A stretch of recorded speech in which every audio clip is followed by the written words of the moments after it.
Hello all, it's Sharon. In today's video I'm back with a quick little IKEA haul. So these items were purchased for Nate by his papa, and the first item he picked out was this beautiful succulent.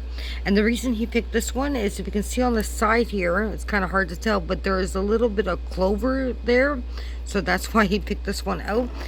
So yeah, this is a really nice succulent, and this has been something new. He's into cactuses and succulents, and he loves plants. So this one was $5. Yeah, so it's a really nice spiky succulent.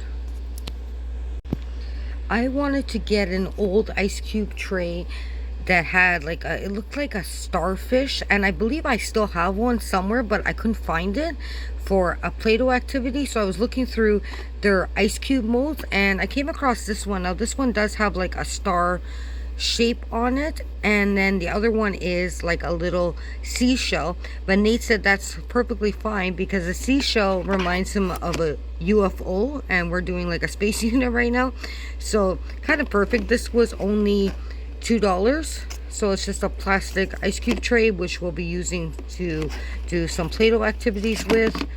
But yeah, it's really cute. And then this item I'm probably going to split in between our homeschool room and in the washroom.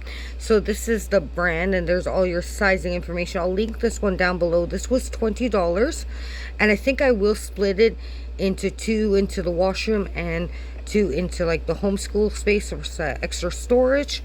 But it's in a black color. It does also come in white, and it's just a little plastic shelf, but it's not like a flat shelf. It's actually like little baskets, and they all have holes in them, so if you are using in the washroom, it's perfect for drainage if you need to have drainage for something.